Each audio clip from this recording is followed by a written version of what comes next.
Students यहाँ पे chapter 5 की एक्सरसाइज में सम number 21, a stone of mass 0.25 kilogram tied to the end of a string is whirled round in a circle of radius 1.5 meter with a speed of 40 revolution per minute in a horizontal plane. What is the tension in the string? What is the maximum speed with which the stone can be whirled around if the string can withstand a maximum tension of 200 Newton. यहाँ पे दो question पूछे गए हैं। उसमें पहले उसने बताया है कि अगर कोई डोरी 1.5 मीटर की लेंथ 1.5 मीटर की लेंथ वाली डोरी जिसके पीछे यहाँ पे स्टोन एक लगाया है और इसको हम हॉरिजॉन्टल प्लेन में इसको हम घुमा रहे हैं इस तरह से। ये स्टोन घूम रहा है। यहाँ पे ये स्टोन जो है उसका मास, स्टोन का मास यहाँ पे दे दिया है। स्टोन का मास 0.25 किलोग्राम। स्टोन का मास 0.25 किलोग्राम है। ये स्टोन इस तरह से गोल घूम रहा है। इस तरह से ये स्टोन गोल घूम रहा है। यहाँ पे जो रेडियस है, यहाँ पे जो रेडियस आपको दे दी है, मास है 0.25 किलोग्राम, रेडियस आपको दे दी है 1.5 मीटर, मास 0.25 किलोग्राम और रेडियस आपको दे दी है 1.5 मीटर। तो यहाँ पे रेडियस दे दी है 1.5 मीटर, मीन्स ये डोरी की लेंथ ये आपको दे दी है यहाँ पे 1.5 मीटर। आर दे दिया है, मास भी दे दिया है। अब इसकी जो घूमने की स्पीड है वो 40 रिवॉल्यूशन पर मिनट है। यहाँ पे घूमने की जो स्पीड है वो कितनी है? 40 रिवॉल्यूशन पर मिनट। मीन्स एक मिनट में वो 40 बार गोल घूमेगा, 40 टाइम्स। ये 1 2 3 इस तरह से 40 टाइम्स घूमेगा एक मिनट में। तो उसको हम बोलेंगे ओमेगा। घूमने की, गोल घूमने की स्पीड एंगुलर स्पीड बोली जाती है। गोल घूमने की स्पीड को क्या बोला जाता है? Angular speed. तो यहाँ पे एंगुलर उसकी दे दी है, एंगुलर स्पीड 40 रिवॉल्यूशन पर मिनट।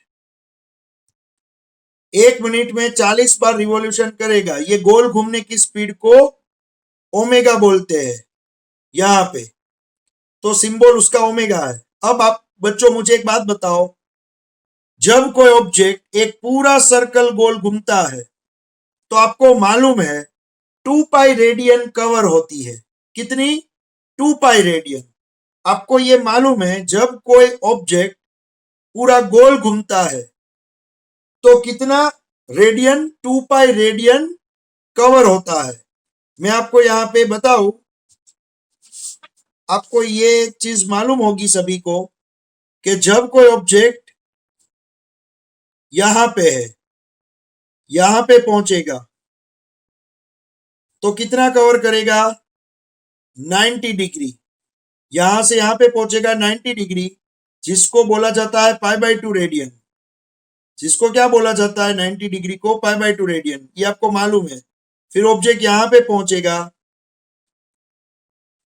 तो और एक्स्ट्रा 90 आ जाएगा, तो यहाँ पे 180 डिग्री हो जाएगा, जिसको बोला जाता है पाई रेडियन।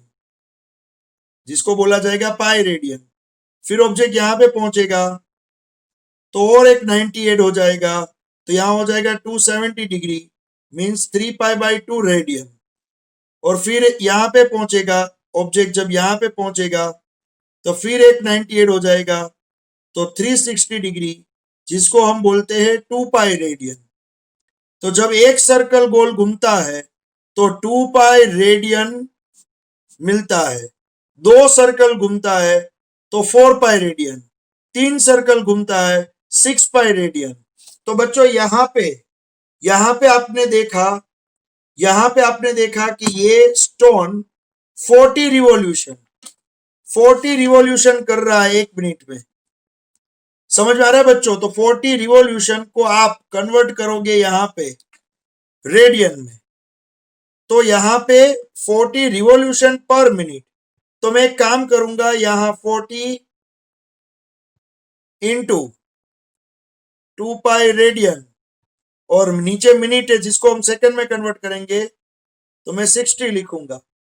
तो यहाँ पे 40, ये 2 पाई रेडियन हो गया, नीचे मिनट जो है, मिनट को मैंने नीचे 60 सेकंड में लिख दिया, तो ऊपर होगा रेडियन, यहाँ पे जो ऊपर होगा वो हो जाएगा रेडियन पर सेकंड।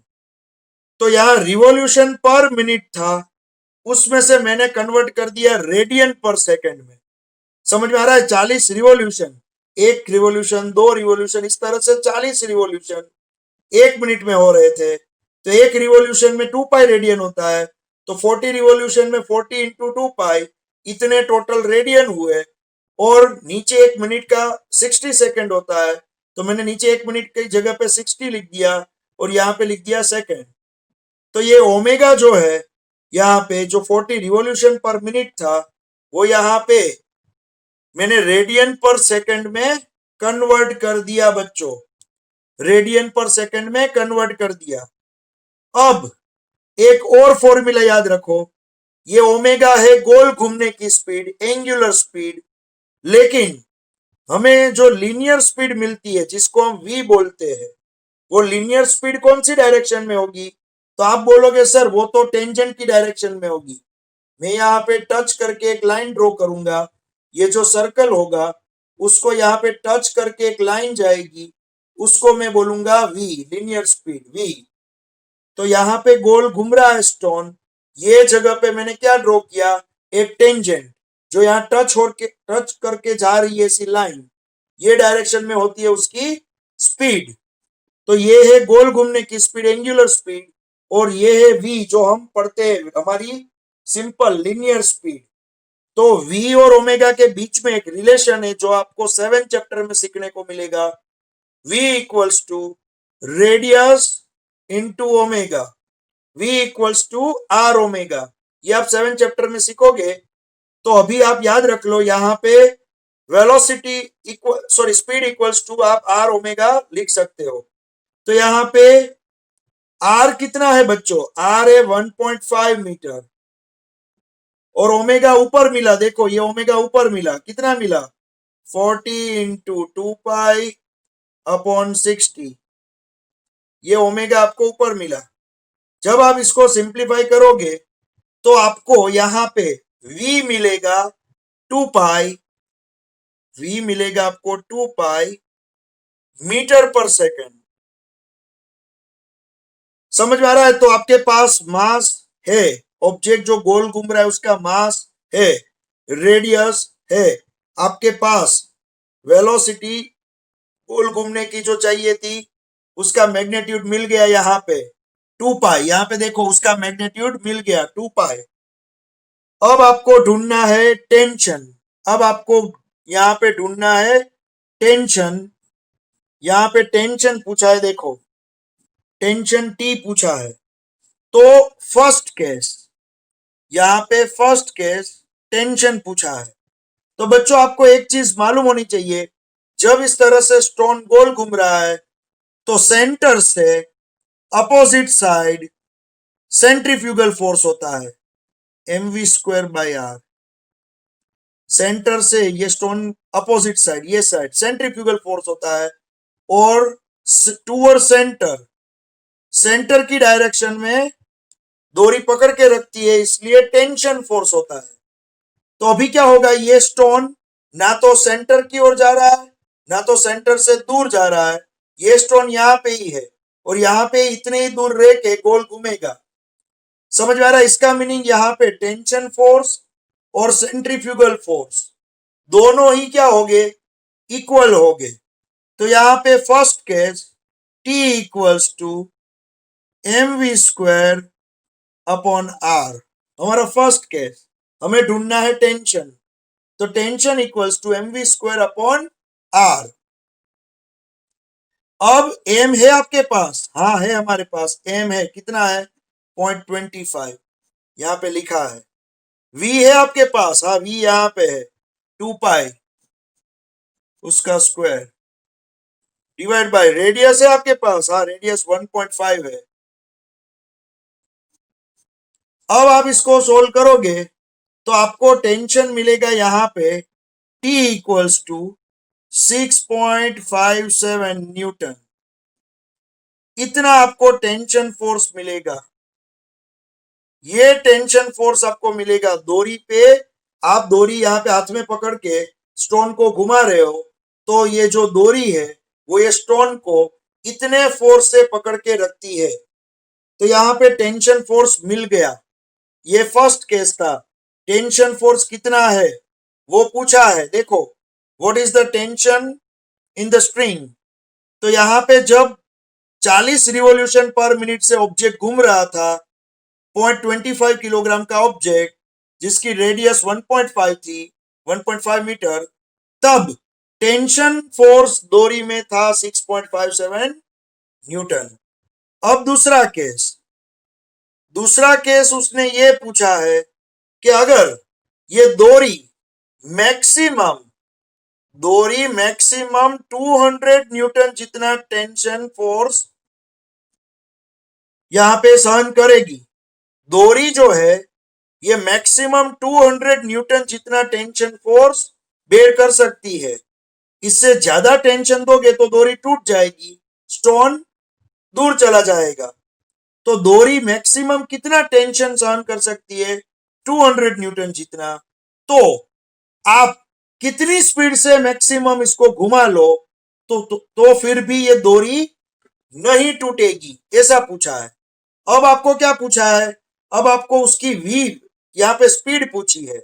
समझ में आ रहा है। तो अब सेकंड केस में क्या पूछा है, डोरी मैक्सिमम इतना सहन करेगी, 200 न्यूटन जितना टेंशन फोर्स बेयर करेगी। यहाँ पे लिखा है देखो, 200 न्यूटन जितना टेंशन फोर्स ये डोरी अगर मैक्सिमम सहन करेगी, तो आपको मैक्सिमम कितनी स्पीड से इसको घुमाओगे, मैक्सिमम स्पीड से आप कितनी स्पीड से इसको घुमाओगे, मैक्सिमम कितनी स्पीड से आप इसको घुमाओगे जिससे ये डोरी टूटे भी नहीं और यह डोरी पे ये ऑब्जेक्ट गोल घूम सके।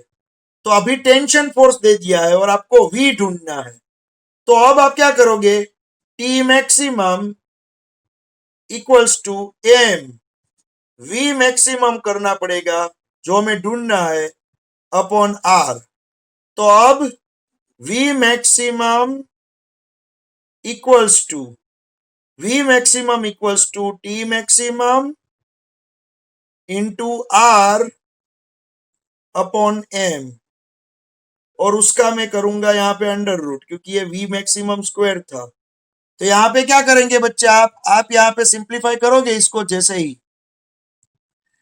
जैसे ही सिंप्लीफाई करोगे तो यहाँ पे टी मैक्सिमम कितना है 200, आर कितना है 1.5, और नीचे यहाँ पे मास है 0.25, उसका अंडर रूट निकालोगे जैसे ही आप, तो आपको यहाँ पे आंसर मिलेगा वी मैक्सिमम 34.64 मीटर पर सेकंड।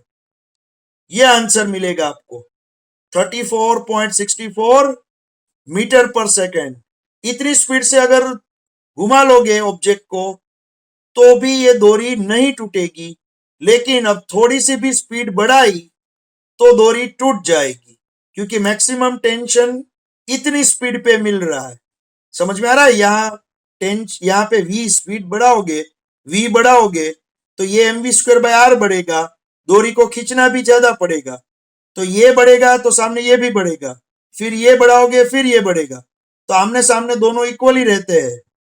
लेकिन डोरी की कैपेसिटी क्या है, टेंशन कितना है 200 न्यूटन, तो हम ये v कितना बढ़ा सकते हैं मैक्सिमम, तो v को हम 34.64 मीटर पर सेकंड इतना अगर हम करेंगे तो वो डोरी टूटेगी नहीं। इससे थोड़ी भी स्पीड आप ज्यादा करोगे तो टेंशन फोर्स भी डोरी को ज्यादा लगाना पड़ेगा, जो डोरी नहीं कर पाएगी और डोरी टूट जाएगी।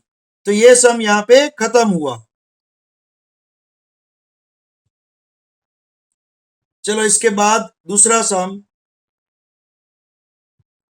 चलो इसके बाद sum number 37, a disc revolves with a speed of 33.33 revolution per minute and has radius of 15 centimeter. Two coins are placed at 4 centimeter and 14 centimeter away from the center of the record. If the coefficient of friction between the coins and the record is 0.15, which of the coin will revolve with the record? अब यहां पे इस तरह से गोल एक disc दी है, यहाँ पे गोल एक डिस्क मैं यहाँ पे ड्रॉ कर रहा हूं, यहाँ पे इस तरह से गोल एक सर्कुलर डिस्क दी है, देखो इस तरह से ये एक गोल डिस्क है, ये उसका सेंटर है। अब यहाँ पे दो कॉइन रखे हैं, ये गोल डिस्क है, ये पूरा गोल डिस्क, ये गोल डिस्क है, गोल टेबल है और ये खुद भी गोल घूम रहा है और इसके ऊपर दो कॉइन रखे हैं। एक कॉइन जो है वो 4 सेंटीमीटर दूर रखा है सेंटर से यहाँ पे, और एक है 14 सेंटीमीटर दूर।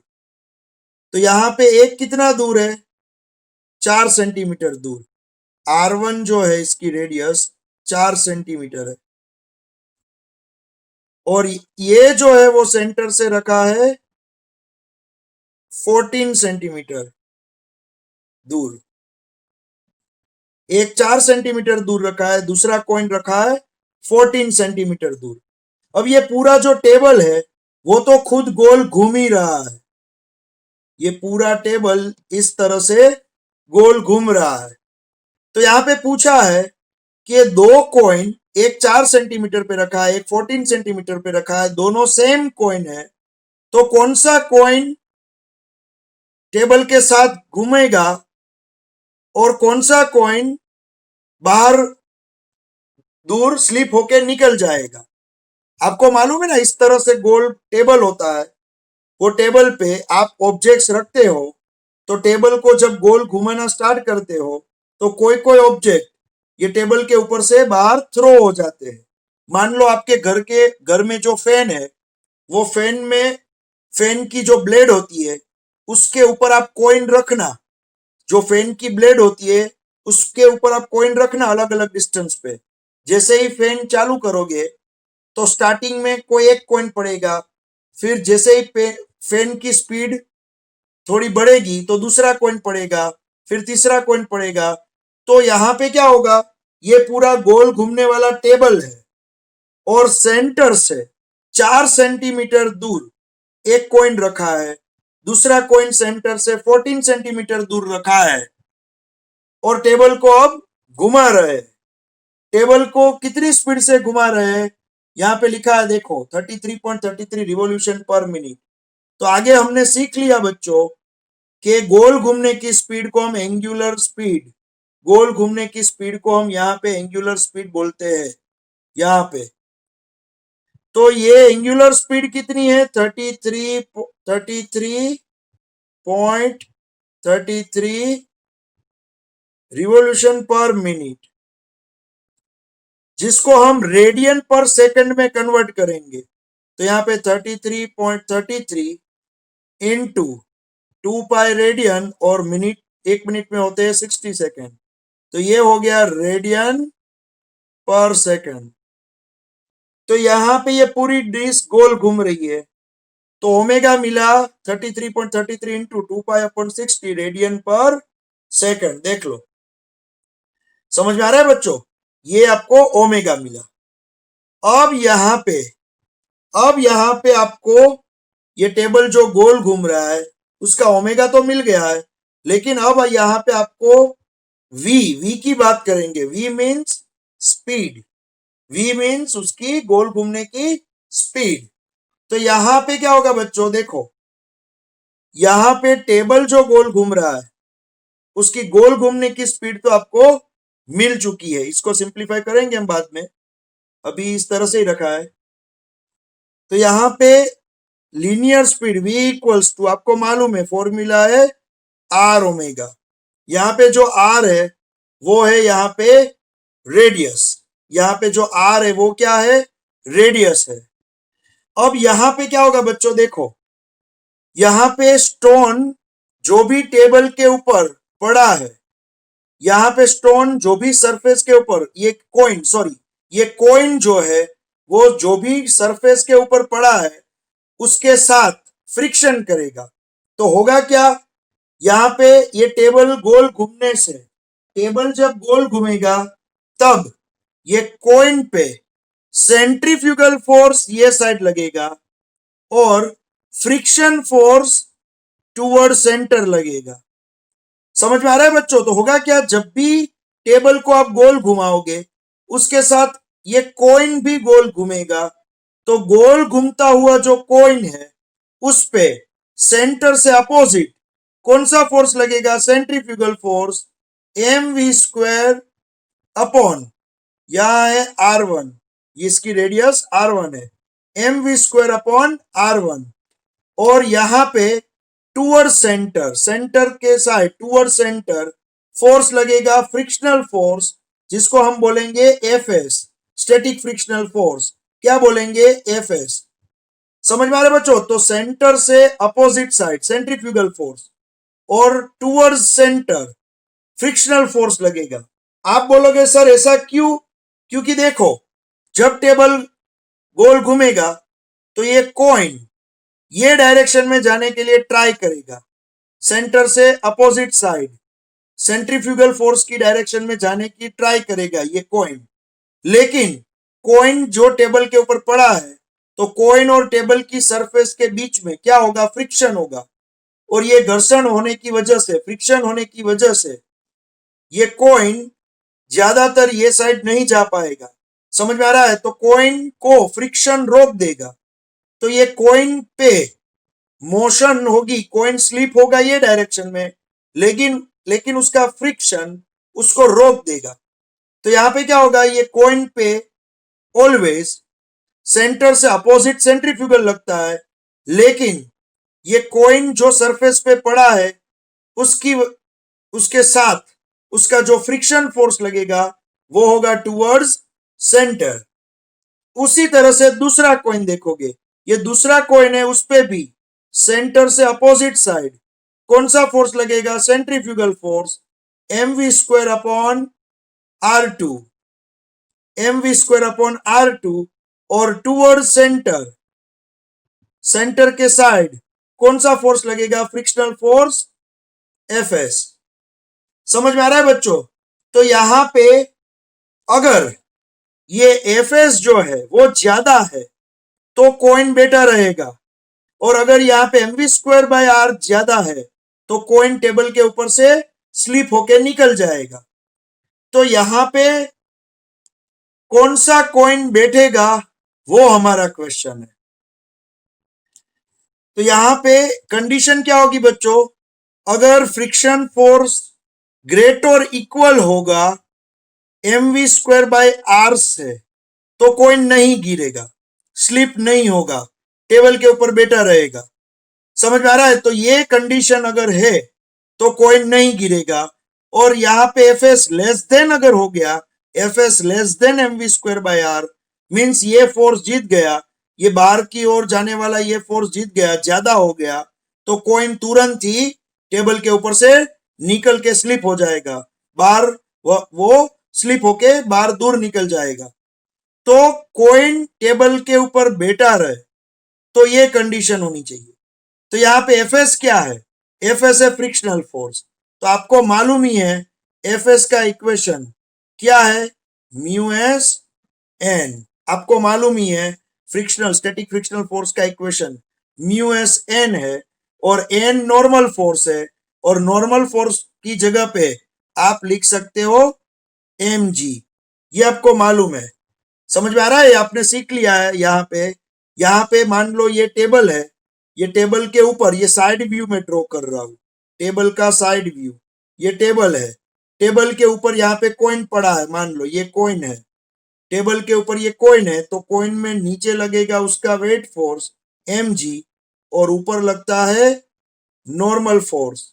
तो mu S N static friction force का इक्वेशन है, उसमें एन की जगह पे मैंने क्या लिख दिया, mg लिख दिया।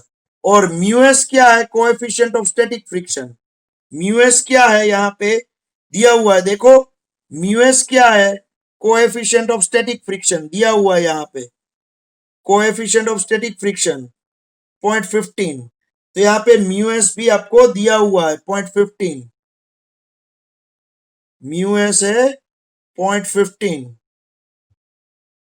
बस आपको अब चेक करना है कि ये कंडीशन दो में से कौन सा कॉइन ये कंडीशन फॉलो करता है, ये आपको चेक करना है। तो ये है कॉइन ए, ये है कॉइन बी। तो यहां पे मैं लिखूंगा पहले ए कॉइन के लिए, फॉर ए कॉइन। चलो ए कॉइन के लिए हम ये कंडीशन चेक करेंगे, ये वाली कंडीशन ए कॉइन के लिए। तो यहाँ पे एफ एस की वैल्यू हम देखेंगे, सबसे पहले एफ एस की वैल्यू। तो एफ एस की वैल्यू क्या होगी, आपको मालूम है एफ एस की वैल्यू यहाँ पे होगी mu S M G, mu S M G F S की वैल्यू। और यहाँ पे म्यू एस है 0.15, जी की वैल्यू 9.8 और मास हम एम ही लिखेंगे। तो यहाँ पे 0.15 इंटू 9.8, 0.15 इंटू 9.8, तो आपको मिलेगा यहाँ पे 1.47 m। अब ये वाली कंडीशन चेक करेंगे हम, M V square by R, M V square by यहाँ पे रेडियस, ये कॉइन की रेडियस कितनी है, फर्स्ट कॉइन की रेडियस जो कितना दूर है सेंटर से, फर्स्ट कॉइन कितना दूर है 4 सेंटीमीटर।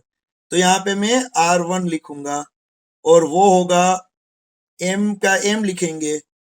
यहाँ पे जो v है वो v क्या है बच्चों, आप देख सकते हो यहाँ पे v क्या है, r ओमेगा है।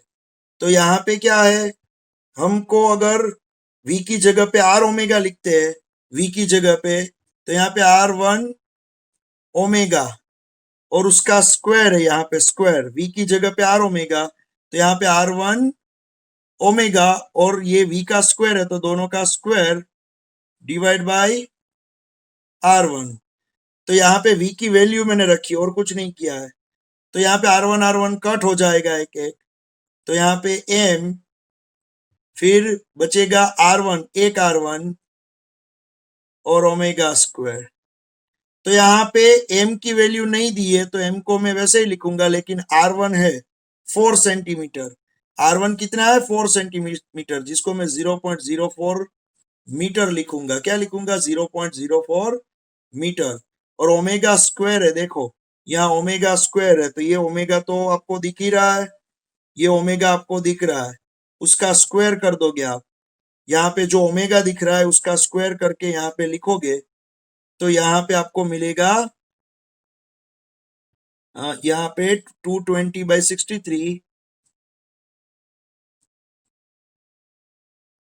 उसका स्क्वायर, तो यहाँ पे आपको आंसर मिलेगा 0.488 m, ये मिलेगा आंसर आपको 0.488 m, ये आंसर आपको मिला यहाँ पे। समझ में आ रहा है बच्चों, यहाँ पे आपको आंसर मिला 0.488 m। m मीन्स ये मास की वैल्यू नहीं दी है तो मैंने यहाँ पे रखा है। अब यहाँ पे आप ये चीज और ये दोनों को आप इक्वेट करो, चलो दोनों को आप इक्वेट करो।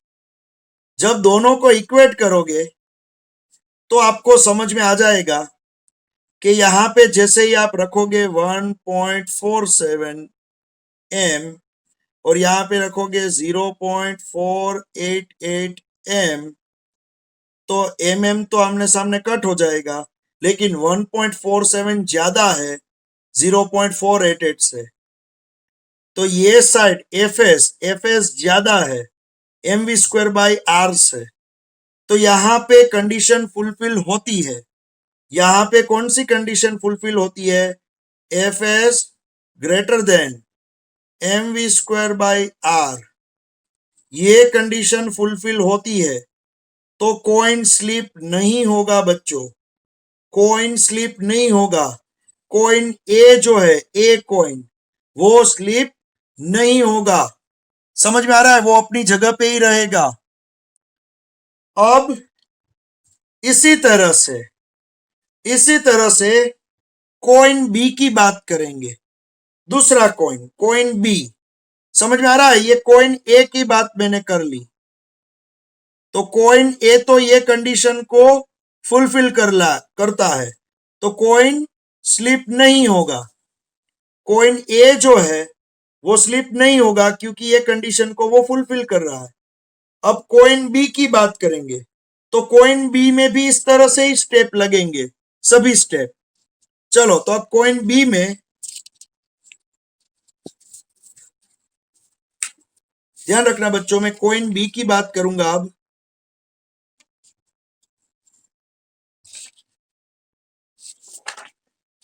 देखो, तो यहां पे इस तरह से मैं लिख रहा हूं, फॉर बी कॉइन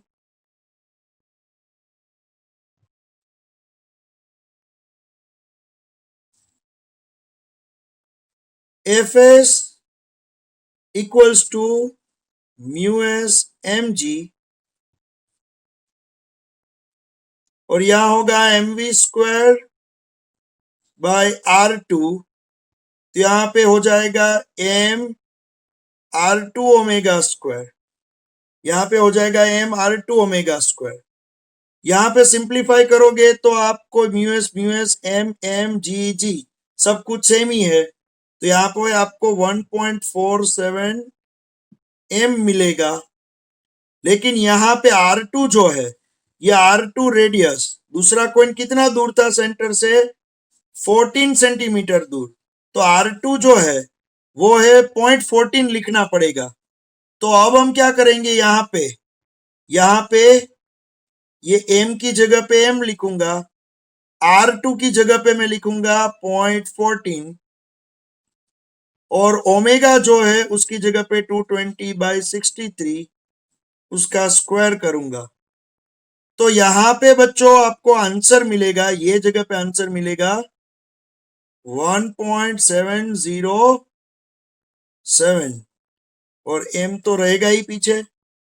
तो अब देखो, ये और ये, अब यहां पे क्या होगा बच्चों, ये एफ एस जो है वो लेस देन हो गया, एफ एस लेस देन हो गया यहां पे M V square by R, ये कंडीशन से आप देखोगे यहां पे आपको एफ एस ग्रेटर देन मिलता था, लेकिन यहां पे आप देखोगे ये दोनों ही वैल्यू को आप इक्वेट करोगे, अगर यहाँ पे दोनों ही वैल्यू को इक्वेट करोगे, ये एफ एस की वैल्यू क्या है? 1.47 एम है, और यहाँ पे ये M V square by R two की वैल्यू क्या है? 1.707 एम है। एम तो कट हो जाएगा, और आप देख सकते हो यहाँ पे 1.47 वैसे ही लेस देन होता है 1.707 से, यहाँ पे आप ये देख सकते हो। तो यहाँ पे ये कंडीशन फुलफिल हो रही है। तो अब क्या होगा बच्चों, मैंने पहले ही बताया था, अगर ये कंडीशन फुलफिल होती है तो ही कॉइन टेबल पे रहता है, वरना तो कॉइन स्लिप होके निकल जाता है। तो ये तो लेस देन कंडीशन फुलफिल हुई, तो यहाँ पे कॉइन बी कॉइन जो है वो टेबल पे टिक नहीं पाएगा। टेबल जैसे ही घूमेगा, बी कॉइन, ये बी कॉइन जो है वो टेबल के ऊपर से स्लिप होके निकल जाएगा। देखो, ये जो बी कॉइन है वो निकल जाएगा स्लिप होके, ए कॉइन टिका रहेगा और टेबल के साथ ही गोल गोल घूमेगा।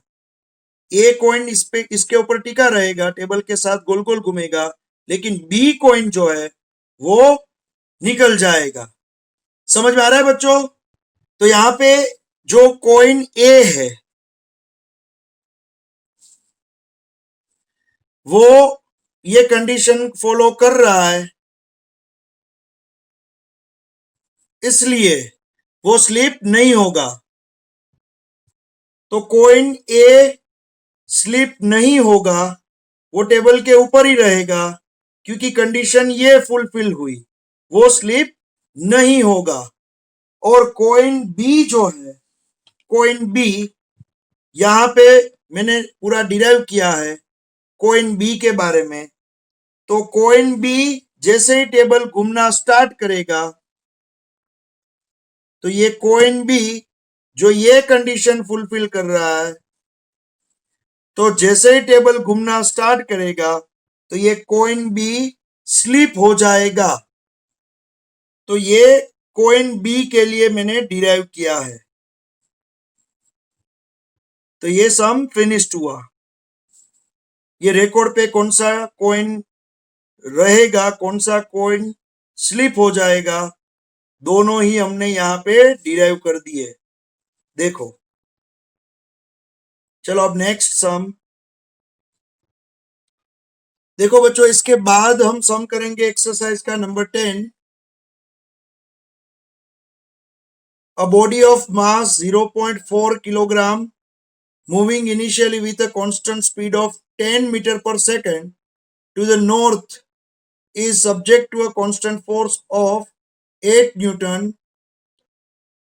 directed towards the south of 30 seconds.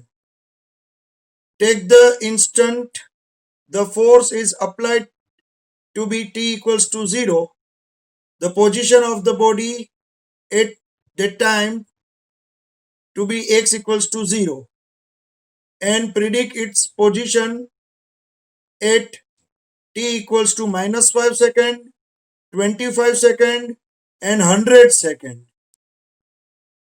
Means यहाँ पे एक मोशन है, एक पूरा मोशन का एक्सप्लेनेशन हमें यहाँ पे देना है।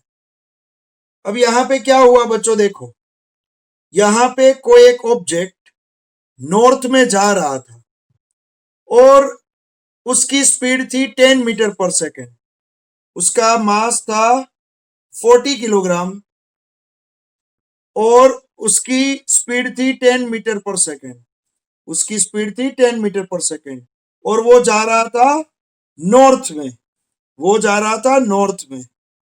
समझ में आ रहा है? तो इसका मीनिंग क्या होगा, कोई एक ऑब्जेक्ट, देखो यहाँ पे मैं ड्रॉ कर रहा हूं, कोई एक ऑब्जेक्ट नॉर्थ में जा रहा है, ये ऑब्जेक्ट ऊपर नॉर्थ में जा रहा है, ऊपर की डायरेक्शन में नॉर्थ ले रहा हूं, ये ऊपर की डायरेक्शन होगी नॉर्थ, यहाँ पे हम लिख लेते हैं, ये ऊपर की डायरेक्शन हम नॉर्थ लेंगे और नीचे की डायरेक्शन हम साउथ लेंगे। समझ में आ रहा है बच्चों? ये हम नॉर्थ लेंगे और ये हम साउथ लेंगे। तो अब कोई ऑब्जेक्ट ऊपर की डायरेक्शन में अभी जा रहा है, ऊपर की डायरेक्शन में अभी जा रहा है, तो उसकी इनिशियल स्पीड, ऊपर की डायरेक्शन में जब जा रहा है तब उसकी इनिशियल स्पीड 10 मीटर पर सेकंड दी है। कितनी दी है इनिशियल स्पीड? वी नॉट जिसको मैं बोलूंगा वो दी है 10 मीटर पर सेकंड, इनिशियल स्पीड दी है 10 मीटर पर सेकंड। और एक चीज याद रखेंगे बच्चों, हम ऊपर की डायरेक्शन में जो भी जाएगा वो सभी साइन को प्लस बोलेंगे, ऊपर की साइड जो भी जाएगा वो सभी को हम प्लस बोलेंगे, और कुछ भी नीचे की साइड होगा इस तरह से तो वो सभी को हम माइनस साइन देंगे।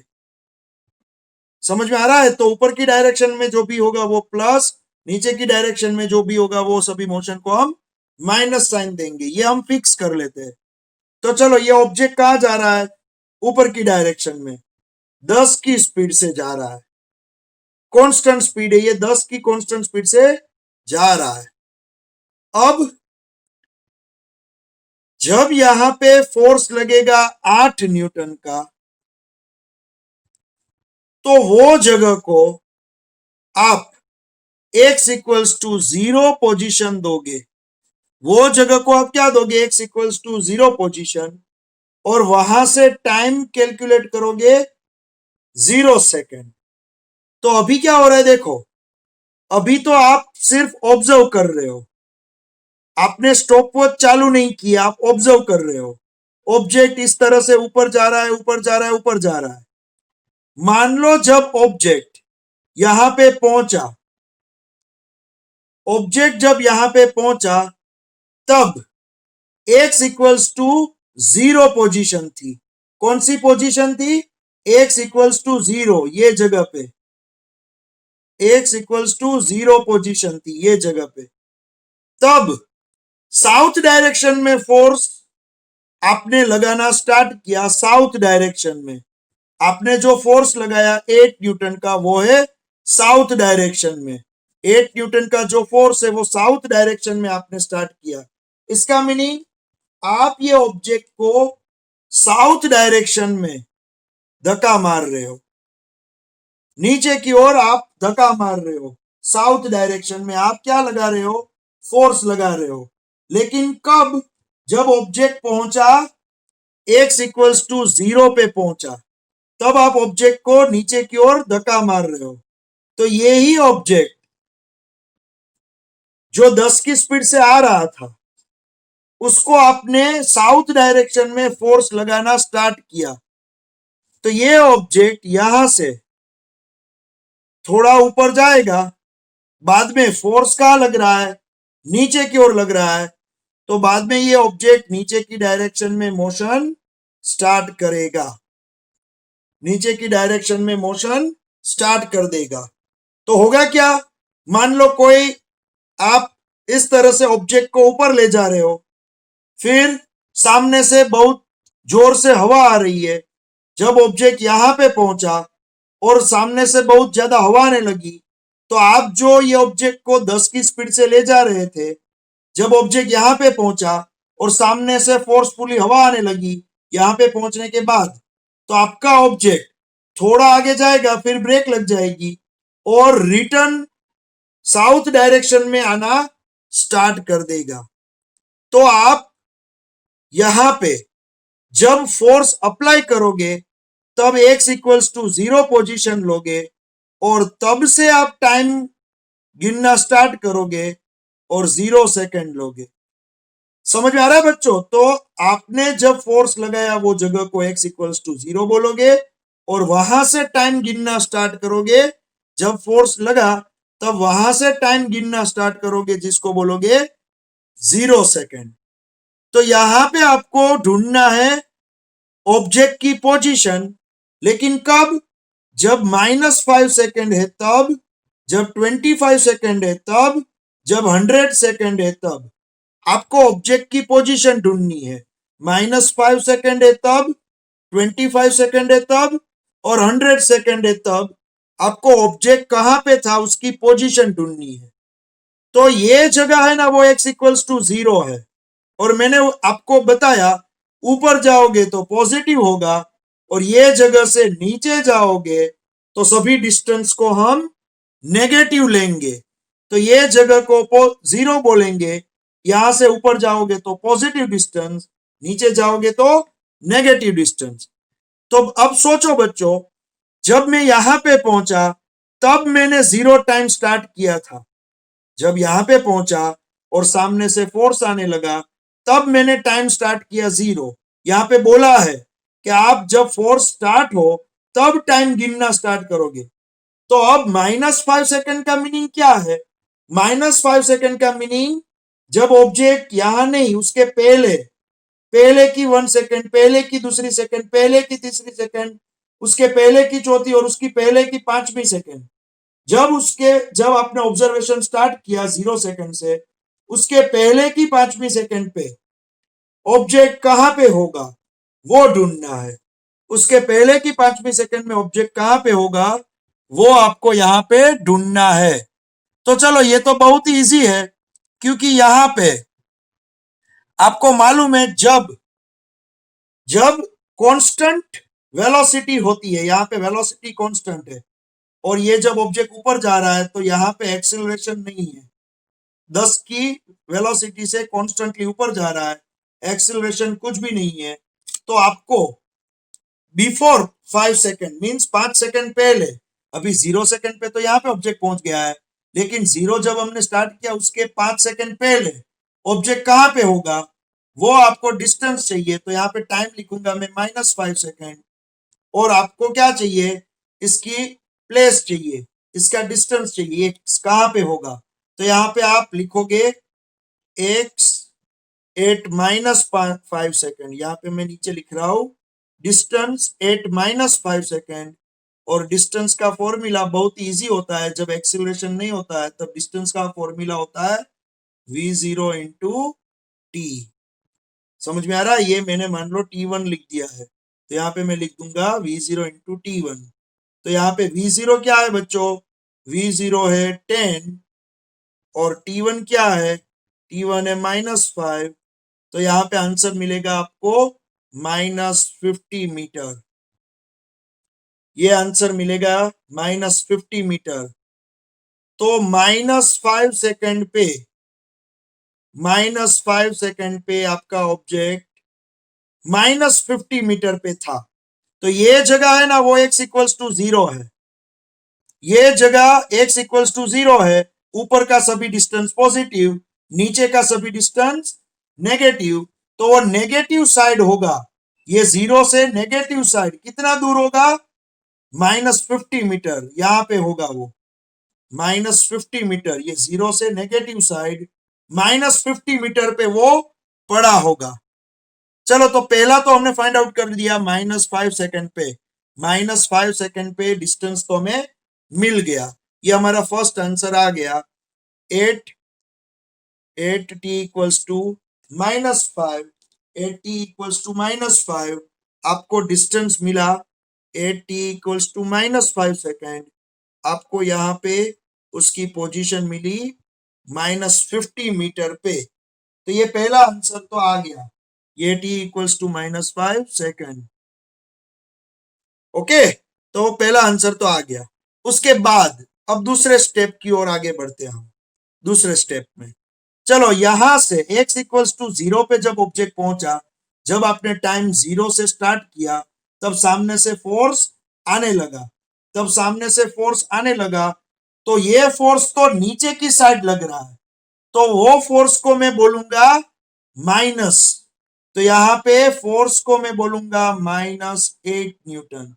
आप सोचोगे सर क्यों माइनस लिखा, क्योंकि ये फोर्स नीचे की साइड लग रहा है, साउथ की साइड, तो मैंने पहले ही बता दिया था कि जो भी चीज नीचे की ओर लगेगी उसको मैं माइनस बोलूंगा, और ऊपर की ओर लगेगी उसको मैं प्लस, तो यहाँ पे फोर्स जो है वो साउथ की साइड लग रहा है, -8 न्यूटन। फिर ऑब्जेक्ट का मास कितना है, यहाँ पे ऑब्जेक्ट का मास है 0.4 किलोग्राम, तो अब सिंपल सी बात है, आपको एक्सीलरेशन मिल जाएगा, फोर्स अपॉन मास, तो आपको एक्सीलरेशन मिलेगा -8/0.4, -8/0.4, तो यहाँ पे मिलेगा आपको -20 मीटर पर सेकंड स्क्वायर, ये आपको एक्सीलरेशन मिल गया। ये भी देखो माइनस मिला, एक्सीलरेशन भी माइनस मिला, क्यों माइनस मिला, क्योंकि ये नीचे की डायरेक्शन में, साउथ की डायरेक्शन में एक्सीलरेशन लगेगा, जो डायरेक्शन में फोर्स लग रहा है वही डायरेक्शन में एक्सीलरेशन लगेगा, इसलिए यहाँ पे देखो एक्सीलरेशन भी माइनस मिला आपको। अब यहाँ पे पूछा है 25 सेकंड पे, 25 सेकंड पे ऑब्जेक्ट कहां पे पहुंचेगा, समझ में आ रहा है, तो फोर्स कब तक लगाया पहले तो वो देखना है, तो फोर्स आपने लगाया 30 सेकंड तक, फोर्स आपने लगाया 30 सेकंड तक, 30 सेकंड तक आपने फोर्स लगाया, तो जब 25 सेकंड की बात हो रही है तो 30 के अंदर ही आ जाएगा, मींस अभी भी फोर्स लग रहा है, तो इसका meaning 8 t2 equals to 25 second, 8 t2 equals to 25 second. अब 25 सेकेंड की बात होगी जब फोर्स लग रहा है ऑलरेडी, तो t2 इक्वल्स टू 25 सेकेंड, यहां की बात होगी तब ऑब्जेक्ट यहां से, यहां 0 सेकेंड है, देखो यहां पे 0 सेकेंड है, और यहां से सामने धक्का मिला, तो ऑब्जेक्ट आफ्टर 25 सेकेंड यहां पे पहुंच गया है, मान लो आफ्टर 25 सेकेंड ऑब्जेक्ट यहां पे पहुंच गया है, तो आपको ये डिस्टेंस ढूंढना है, ये जगह ढूंढनी है, समझ में आ रहा है? तो आपको ढूंढना है यहां पे x एट 25 सेकेंड, आपको ढूंढना है x एट 25 सेकेंड। फॉर्मूला होगा v0 t2 plus half a t2 square. Distance at 25 second, यहाँ पे डिस्टेंस एट -5 सेकेंड तो मिल चुका है, अब डिस्टेंस एट 25 सेकेंड ढूंढना है। तो v0 कितना है बच्चों? v0 देखो यहाँ पे v0 इनिशियल वेलोसिटी ऑब्जेक्ट की कितनी है? 10 है। तो यहाँ पे v0 तो मैं 10 लिखूंगा। और t2 कितना दिया है? t2 दिया है 25 सेकेंड, t2 दिया है 25 सेकेंड। फिर प्लस यहाँ पे हाफ, एक्सेलरेशन कितना है?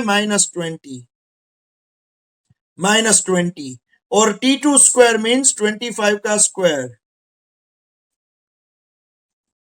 इसको अगर आप सोल्व करोगे, इसको बच्चों आप सोल्व करोगे तो आपको यहां पे आंसर मिलेगा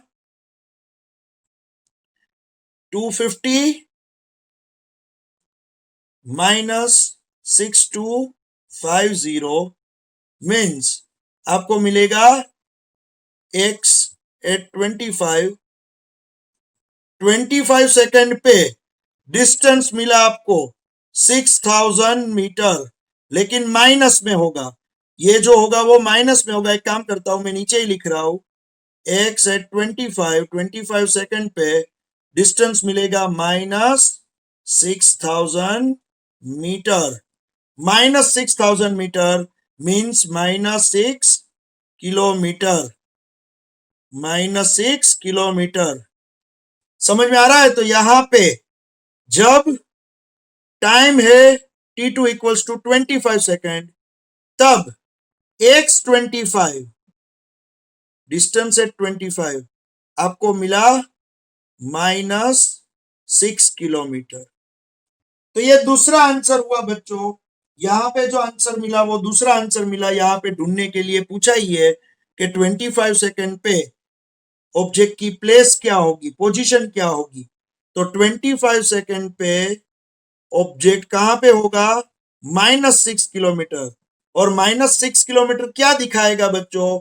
-6 किलोमीटर आपको दिखाएगा x इक्वल्स टू 0 मीन्स यहां से x इक्वल्स टू 0 से साउथ की ओर, x इक्वल्स टू 0 से साउथ की ओर आपको जाना है 6 किलोमीटर।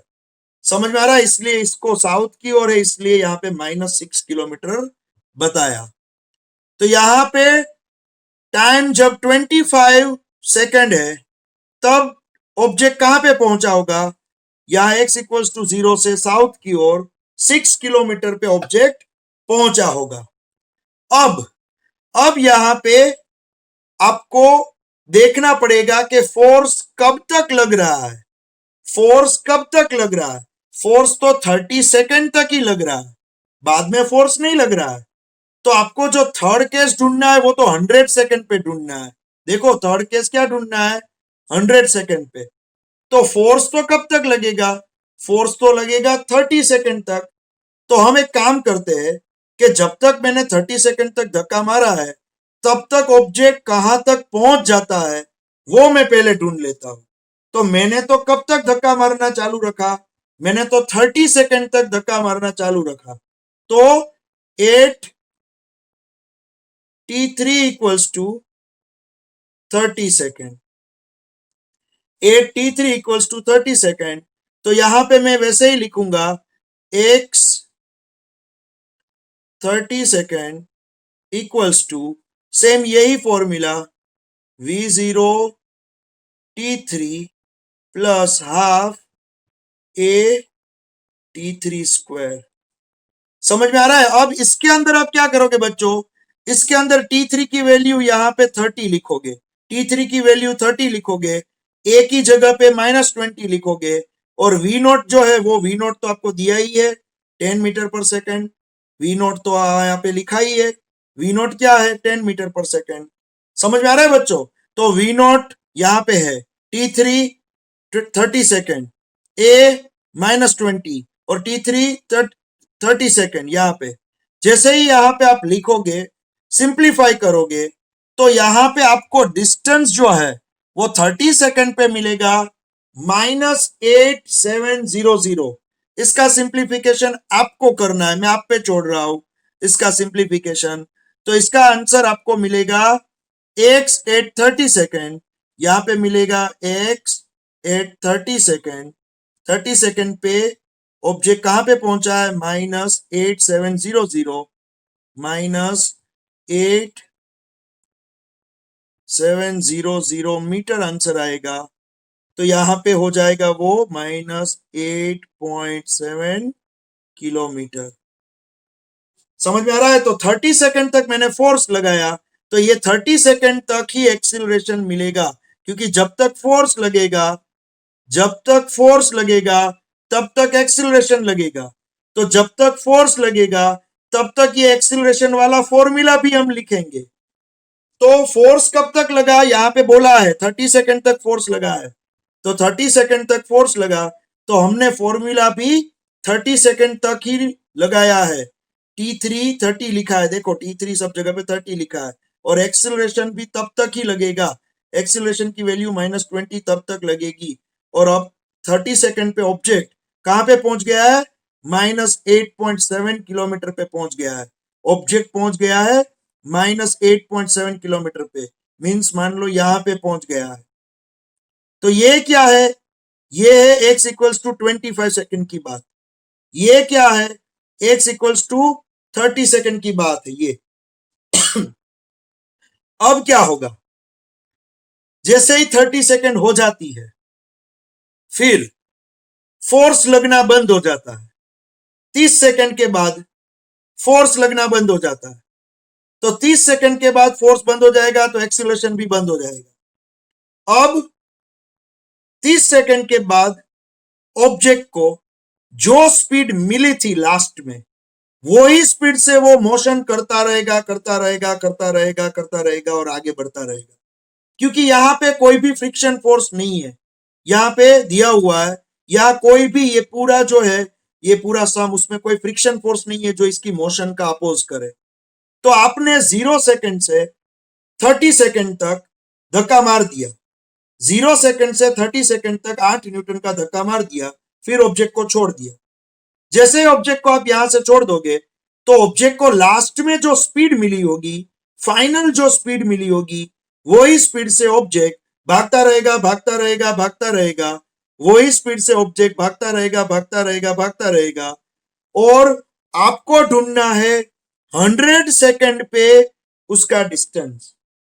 समझ में आ रहा है? तो अब यहां पे आपको 100 सेकंड पे उसका जो एक्स ढूंढना है, डिस्टेंस ढूंढना है, वो ढूंढने से पहले जब आपने इसको छोड़ दिया, धक्का मार के छोड़ दिया, 30 सेकंड के बाद आपने इसको छोड़ दिया, तो आपको तो पहले वो ढूंढना पड़ेगा कि आफ्टर 30 सेकंड आपने इसको कितनी वेलोसिटी दे के छोड़ा था। तो हम यहां पे आफ्टर 30 सेकंड फाइनल वेलोसिटी क्या मिली होगी ऑब्जेक्ट को, वो हम ढूंढना चाहेंगे। तो फाइनल वेलोसिटी का तो फॉर्मूला है इनिशियल वेलोसिटी प्लस AT। तो यहाँ पे इनिशियल वेलोसिटी यहाँ पे दी हुई है v0 जो है 10, एक्सीलरेशन कितना था बच्चों, -20 था, और टाइम है यहाँ पे 30। तो यहाँ पे आपको फाइनल जो वेलोसिटी मिली ना, फाइनल वेलोसिटी आफ्टर 30 सेकेंड, वो मिलेगी -590 मीटर पर सेकेंड। आप देखो यहाँ पे फाइनल वेलोसिटी भी माइनस में मिली, 590 मीटर पर सेकेंड। यहाँ पे फाइनल वेलोसिटी भी माइनस में मिली, क्यों? क्योंकि ऑब्जेक्ट जा रहा है साउथ की डायरेक्शन में, नीचे की ओर ऑब्जेक्ट जा रहा है। जब आपने ऑब्जेक्ट को यहां से धक्का मार के छोड़ दिया था, तब यहाँ पे इसको वेलोसिटी दे दी थी 590 मीटर पर सेकेंड की। अब इतनी ही वेलोसिटी से, यही वेलोसिटी से अब ऑब्जेक्ट भागता रहेगा। अब एक्सिलरेटेड मोशन नहीं होगी, क्योंकि फोर्स नहीं लग रहा है, तो एक्सिलरेशन नहीं होगा, और कांस्टेंट स्पीड जो लास्ट में आपने दे दी थी, वही स्पीड से ऑब्जेक्ट भागता रहेगा। तो अब t इक्वल्स टू 100 सेकेंड पे डिस्टेंस चाहिए। तो पहली बात तो ये होगी कि अगर आपको डिस्टेंस चाहिए t इक्वल्स टू 100 सेकेंड पे, डिस्टेंस आपको चाहिए 100 सेकेंड पे, तो 100 के अंदर पहली 30 सेकेंड तक, फर्स्ट 30 सेकेंड तक ऑब्जेक्ट ने कितना डिस्टेंस कवर किया था? फर्स्ट 30 सेकेंड तक -8.7 किलोमीटर। तो ये 100 के अंदर पहली 30 सेकेंड का इतना किलोमीटर आप लिखोगे, 30 सेकेंड का डिस्टेंस -8.7 लिखोगे। बाद में जो 70 सेकेंड का डिस्टेंस है, पहली 30 सेकेंड तक तो आप -8.7 किलोमीटर लिख दोगे। बाद में जो 70 सेकेंड तक, बाद में जो 70 सेकेंड तक जो ऑब्जेक्ट भागता ही रहा, ये स्पीड से भागता रहा, ये कांस्टेंट स्पीड से भागता रहा, तो ये जो कांस्टेंट स्पीड है वो कैसे मिलेगी? बाद में जो 70 सेकेंड तक की जो डिस्टेंस है वो कैसे मिलेगी? देखो, ये x इक्वल्स टू 30, तो मैं यहाँ पे -8.7 लिख रहा हूं। ये x इक्वल्स टू 30 में यहाँ पे x इक्वल्स टू, यहाँ पे x 30 में लिख रहा हूं -8.7 किलोमीटर।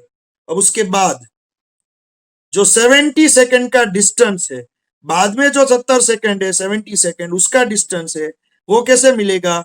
तो वो मिलेगा आपको जो स्पीड से आपने उसको छोड़ दिया था, वो speed into time, speed into time, और वो टाइम क्या होगा? 70 सेकेंड।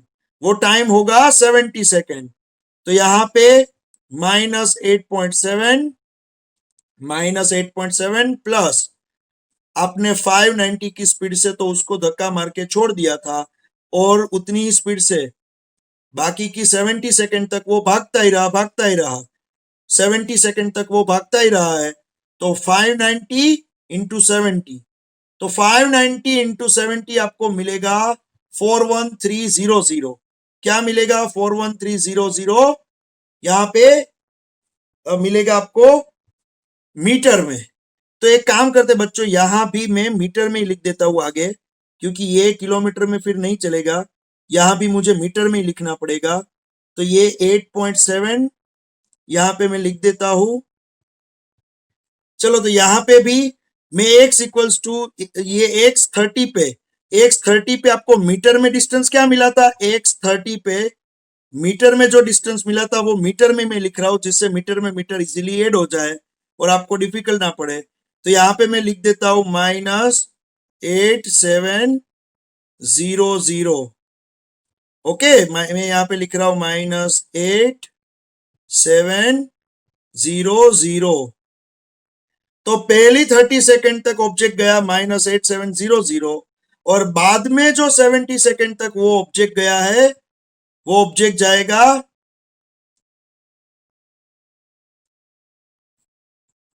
41300 मीटर तक।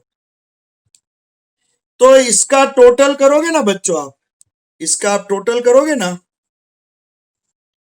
8700 माइनस है और दूसरा भी माइनस है, -41300।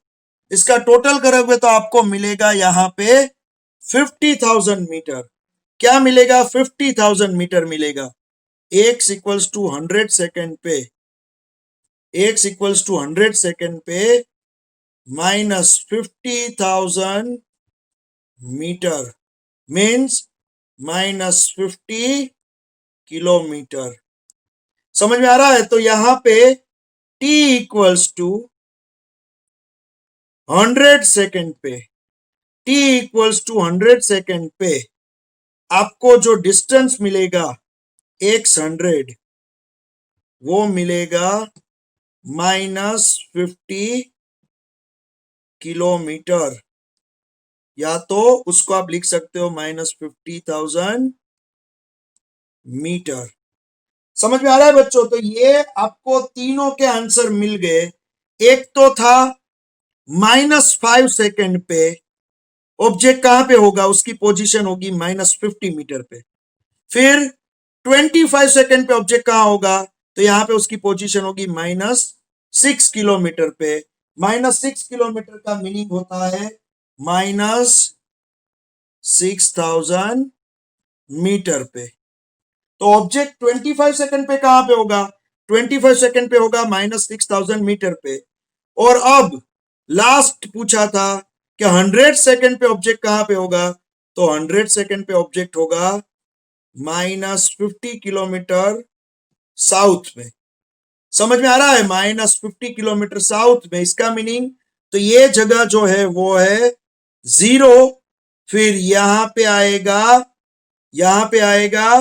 ये -6 किलोमीटर, फिर यहां पे आएगा -8.7 किलोमीटर, और फिर यहां पे आएगा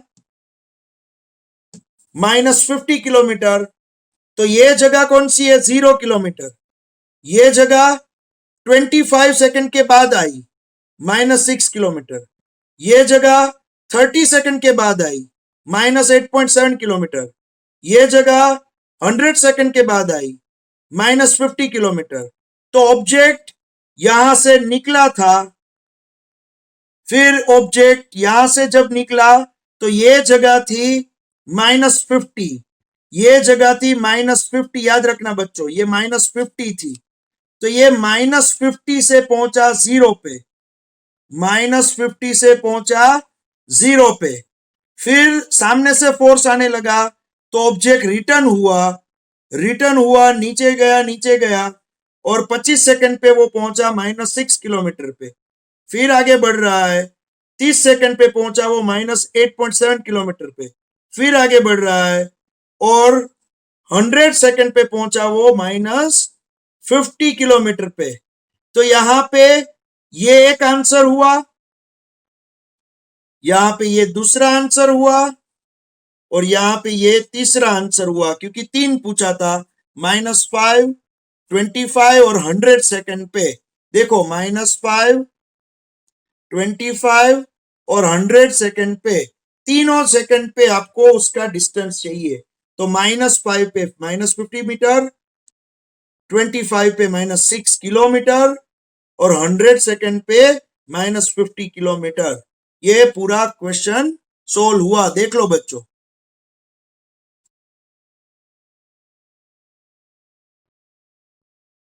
चलो अब नेक्स्ट स्टूडेंट्स, यहाँ पे एक्सरसाइज का 14 नंबर का सम दिया हुआ है। Figure shows the position time graph of a particle of mass 4 kilogram. What is the force on the particle for t less than 0, t greater than 4 second, and t less than 0, sorry, greater than 0 or less than 4 second. यहाँ पे ये 3 time gap दिए हुए हैं, एक तो 0 से कम, एक टाइम होगा 4 से ज्यादा, और एक टाइम होगा 0 और 4 के बीच में। ये 3 टाइम स्लॉट में फोर्स क्या लग रहा है पार्टिकल पे, वो आपको ढूंढना है। तो यहाँ पे फर्स्ट आप ये ग्राफ देख सकते हो। ये ग्राफ जो है, ये ग्राफ के अंदर यहाँ पे आप देख सकते हो, यहाँ पे जो ग्राफ है, ये ग्राफ में t इक्वल्स टू 0 टाइम पे ऑब्जेक्ट यहाँ पे है x इक्वल्स टू 0 मीटर पे। इसका मीनिंग यहाँ पे 0 टाइम पे 8t इक्वल्स टू 0, ऑब्जेक्ट क्या है? स्टेशनरी है। t इक्वल्स टू 0 पे ऑब्जेक्ट स्टेशनरी है, तो 0 से पहले वाले टाइम में, मींस लेस देन 0 पे जब आपने ये एक्सपेरिमेंट चालू किया, तब जब एक्सपेरिमेंट चालू किया उससे पहले ये ऑब्जेक्ट तो यहाँ पे ही है, मींस स्टेशनरी होगा। तो यहाँ पे क्या होगा बच्चों? 0 के पहले टाइम में ऑब्जेक्ट स्टेशनरी है, तो फोर्स उस पे 0 लग रहा है। सिंपल सी बात है, क्योंकि ऑब्जेक्ट अगर स्टेशनरी है, एक्सेलरेटेड मोशन नहीं कर रहा है, तो उस पे एक्सटर्नल फोर्स नहीं लग रहा है, फोर्स 0 लग रहा है। अब यहां पे पूछा है t ग्रेटर देन 4 सेकेंड पे।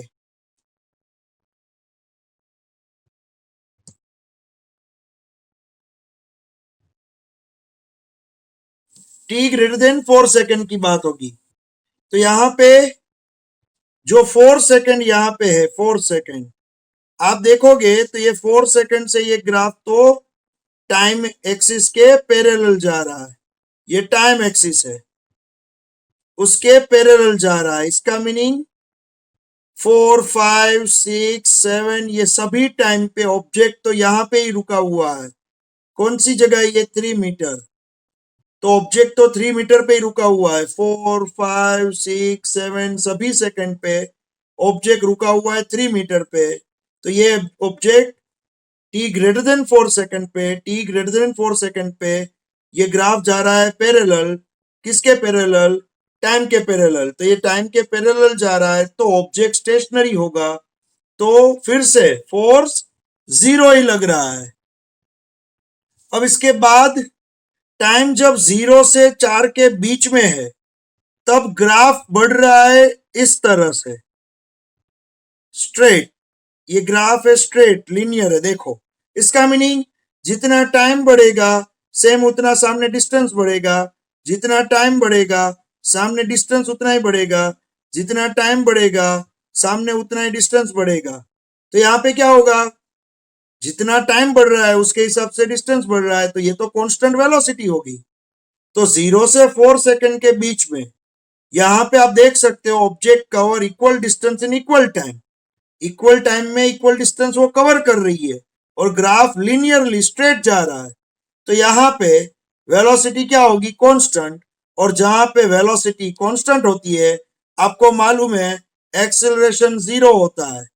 वेलोसिटी जहां पे कांस्टेंट होती है एक्सेलरेशन जीरो होता है, और एक्सेलरेशन जहां पे जीरो होता है वहां पे फोर्स जीरो होता है। तो समझ में आ रहा है? तो यहाँ पे फर्स्ट केस खत्म हो गया। फर्स्ट केस पूछा था t लेस देन 0 टाइम पे, या तो t ग्रेटर देन 0 टाइम पे, या तो t जो है वो 0 और 4 के बीच में क्या फोर्स लगेगा। लेकिन तीनों ही बार, तीनों ही यहाँ पे ऑप्शन में फोर्स यहाँ पे मिल रहा है 0, 0 और 0। समझ में आ रहा है? उसके बाद केस 2, यहाँ पे 2 क्या पूछा है? देखो 2 पूछा है इम्पल्स 0 सेकेंड एंड 4 सेकेंड पे, इम्पल्स पूछा है यहां पे नंबर 2। चलो अब यहां पे जो पूछा है इम्पल्स पूछा है कब? 0 सेकेंड पे इम्पल्स और 4 सेकेंड पे इम्पल्स बताओ। यहां पे क्या पूछा है? इम्पल्स। यहां पे पूछा है इम्पल्स 0 सेकेंड पे और 4 सेकेंड पे इम्पल्स आपको बताना है। तो इम्पल्स का फॉर्मूला बहुत इजी आपको मालूम है।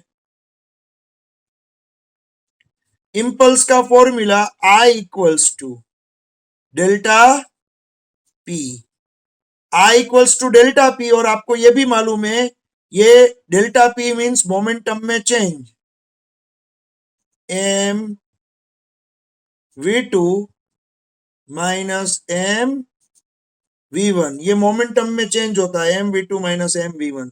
तो आप एम को कॉमन निकाल दोगे बाहर तो अंदर बचेगा final velocity minus initial velocity. ये मिलेगा आपको इम्पल्स का फॉर्मूला। अब देखो बच्चों, जब यहां पे टाइम जो है वो 0 से कम है, जब टाइम 0 से कम है मींस 0 से पहले वाले टाइम पे वेलोसिटी क्या थी? 0 थी। 0 से पहले वाले टाइम पे ऑब्जेक्ट स्टेशनरी था तो वेलोसिटी क्या थी? 0। अब जैसे ही 0 टाइम हुआ, जैसे ही 0 टाइम हुआ आपको मालूम है जैसे ही 0 टाइम हुआ ये ग्राफ इस तरह से ऊपर जाने लगा। तो ये ग्राफ जो ऊपर जा रहा है तो उसकी वेलोसिटी अगर ढूंढनी है तो इसका स्लोप ढूंढना पड़ेगा। तो ये पूरी ही लाइन पे कांस्टेंट वेलोसिटी है, पूरी ही लाइन पे कांस्टेंट वेलोसिटी है। तो ये ग्राफ का अगर आपको स्लोप ढूंढना है तो स्लोप इक्वल्स टू ये डिस्टेंस है 0 से 3 मीटर डिस्टेंस ऊपर लिखूंगा, और वो डिस्टेंस कवर हुआ 0 से 4 सेकेंड में, 0 से 4 सेकेंड में 3 मीटर कवर हुआ। तो यहां पे आंसर मिला 0.75 मीटर पर सेकेंड। तो ये पूरा ही ग्राफ ये पूरे ही ग्राफ पे वेलोसिटी क्या है 0.75 मीटर पर सेकेंड कांस्टेंट वेलोसिटी है। तो देखो बच्चों, जीरो से पहले वाले टाइम पे ऑब्जेक्ट स्टेशनरी था तो वेलोसिटी जीरो थी, लेकिन जैसे ही टाइम जीरो हुआ ये ग्राफ ऊपर जाने लगा। तो ये ग्राफ ऊपर जाने लगा मींस ऑब्जेक्ट को वेलोसिटी मिल गई। तो ऑब्जेक्ट को वेलोसिटी मिल गई, कितनी मिल गई? ये स्लोप जितनी। तो यहां पे आप वैल्यू रखोगे, मास दिया हुआ है यहां पे, मास है 4 किलोग्राम, ऑब्जेक्ट का मास है 4 किलोग्राम, और यहां पे होगा 0.75 माइनस 0। तो आपको इंपल्स मिलेगा, आपको यहां पे इंपल्स मिलेगा स्टार्टिंग में 3 न्यूटन इंटू सेकेंड। 3, ये दोनों का मल्टीप्लीकेशन करोगे तो 3 न्यूटन इंटू सेकेंड ये आपको मिल जाएगा इंपल्स। लेकिन ये कब मिलेगा इंपल्स? ये इंपल्स मिलेगा जब टाइम जीरो है, t equals to zero, 8 time t equals to zero, time जब t इक्वल्स टू जीरो है तब इतना इंपल्स मिला। अब टाइम अगर 4 सेकेंड लोगे, टाइम 4 सेकेंड लोगे तब क्या होगा? तब अगर आपको इंपल्स चाहिए तो आई का फॉर्मूला होगा M final velocity minus initial velocity. तो यहां पे क्या होगा देखो बच्चों, 4 सेकेंड के पहले, 4 सेकेंड के पहले वेलोसिटी थी 0.75। तो यहां पे जब टाइम था 4 सेकेंड के पहले तब वेलोसिटी थी v1 0.75, तब वेलोसिटी थी 0.75 मीटर पर सेकेंड। अब जैसे ही टाइम 4 सेकेंड पे आ गया तो 4 सेकेंड पे आने के बाद ऑब्जेक्ट तो स्टेशनरी हो जाता है, तो वेलोसिटी हो जाती है 0 मीटर पर सेकेंड। तो यहां पे क्या होगा बच्चों, उसी तरह से I इक्वल्स टू मास है 4 किलोग्राम, V2 जो है V2 वो V2 है 0, और V1 जो है वो V1 है 0.75। अब इसको सोल्व करोगे तो आपको इंपल्स मिलेगा -3 Newton into second, -3 Newton into second. तो बच्चों आपने यहां पे देखा जब टाइम 0 सेकेंड है तो 0 सेकेंड पे इंपल्स मिला 3 न्यूटन इंटू सेकेंड, और जब टाइम 4 सेकेंड है तब आपको इंपल्स मिला -3 न्यूटन इंटू सेकेंड। समझ में आ रहा है? तो ये हुआ इंपल्स का यहां पे। तो दोनों ही केस 1 में फोर्स पूछे थे 3 कंडीशन पे, ये 3 कंडीशन पे फोर्स पूछे थे जो हमने लिख दिए, और यहाँ पे इंपल्स पूछे थे t इक्वल्स टू 0 और t इक्वल्स टू 4 पे, वो भी हमने यहाँ पे लिख दिए। चलो अब next sum.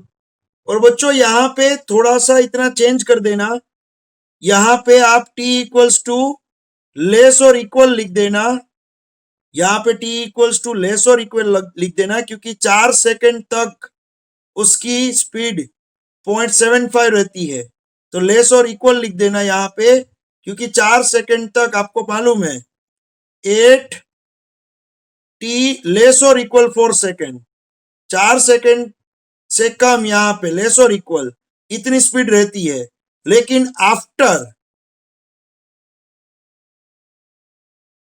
After t equals to 4 second उसकी स्पीड क्या हो जाती है? 0। बस इतना सा चेंज कर देना, ये 8 t इक्वल्स टू लेस और इक्वल पे, और ये after t equals to 4 second speed 0 हो जाती है।